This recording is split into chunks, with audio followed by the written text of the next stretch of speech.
I think one of the things that's really interesting was our customers were very welcoming of the project. They really wanted to get engaged, and they welcomed Richard into their homes and said that these are the problems I get from time to time. And it's not necessarily a problem that was there all the time, but it was interesting because we thought that people would say, actually, we don't really want you to come in and see because we're embarrassed about it. And that is something I think is a learning point for Coastline and probably for other landlords, that we do have a lot of customers who are very welcoming, but there are some customers who probably hide and are slightly embarrassed about having mold in their homes. But it's a fact of life, and there aren't many homes in the UK, I don't think, that don't have any mold at all. But that's where our relationship started, and then eventually moved on into towards Smartline, conversations with Emma Bland and others. And I was sort of getting slightly frustrated that I couldn't have a view into people's homes and trying to sort of work out, how can we see what's going on for those customers who are most vulnerable? How can we sort of understand what's going on in those properties?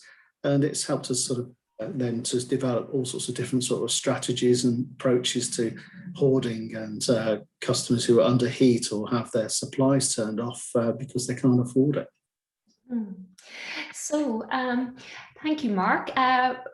Rich, we heard Mark's side of the story about how the relationship came about, and as he pointed out, it all started with you and your PhD project. Can you tell us a little bit more about that, please? Yeah, morning, Karen, morning all. I think in 2012 I started. It was a 3-year European Social Funds project, PhD, and as Mark rightly said, part of that funding was working with a business partner locally and looking at to explore different avenues. So there's a whole host of PhDs looking at everything from kind of blue space through to the areas that Mark and I have looked at. So we've been working together collaboratively since 2012 and on Coastline, Smartline projects, our PhD, and other projects in around this area really. And as Mark correctly pointed out, we were interested in the interaction between indoor damp and mold. So what impact does it have on the build stock? What are some of the factors driving that relationship, but also the impact on residents? So we've been working really closely with Mark and his team, but also working across Coastline. So whether it's customer services, right through to a whole host of different community groups, for example. And that relationship really helps to inform the research, the study design, and some of the outputs of that work. And what was unique about the project was firstly that relationship. And I think in 2014, Mark, we got a National Housing Federation Award for our community impact. And what kind of led to that was the approach, the collaboration, accessing residents, over 3,000 properties, Coastline owns and manages. And importantly, how we could use the asset management records on every property, so that build type, maintenance levels, when people moved in, right through to energy efficiency, and linking that data with our health research data, where we could do things about asthma, allergies, right through to behaviours such as smoking indoors, pets, and fuel poverty and indoor dampness. So that whole collaboration resulted in quite high impactful research and a number of recommendations, which I hope has been useful to the Coastline, but also the wider social housing sector as well. You guys are making it sound so easily. Come on, there had to have been bumps along the way. There were some challenges along the way at times, but I don't think, to be fair, I think the relationship was really good. I think that we had some challenges, I think, when we started dealing with lots of different types of customers, some more vulnerable than others. And I think most of the challenges probably fell back to Coastline because we wanted to do something about situations that we found. And I think some customers weren't as willing as perhaps others. And I think there were also some challenges from a technical point of view that we didn't realise that actually some of our homes, there were some issues with that we needed to deal with, just lack of insulation, and some properties had refused improvement works. But it was a really good relationship, and it still remains a really good relationship. And that project in particular was very good. It was quite smooth, and we had lots of learning from it, and then really important learning.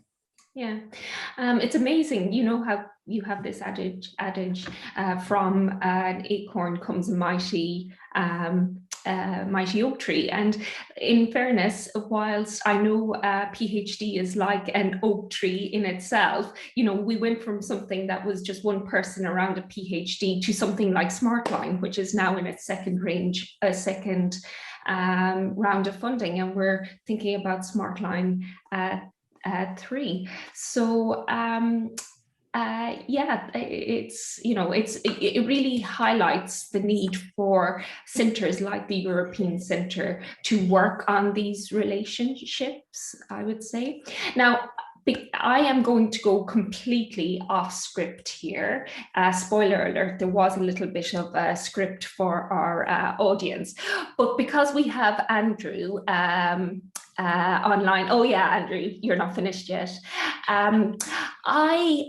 One of the things about Smartline is that we have a very, very rich research portfolio, but as Andrew pointed out, we have an incredibly rich enterprise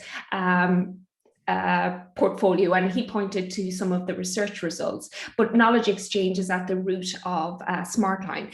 And Mark and Rich, from the point of view of your respective organisations, say Coastline and Cornwall Council, some of the findings that Andrew has started to pick out, did anything resonate with you there? Because I have to say, when we speak about KE with enterprises in Smartline, they don't have to be just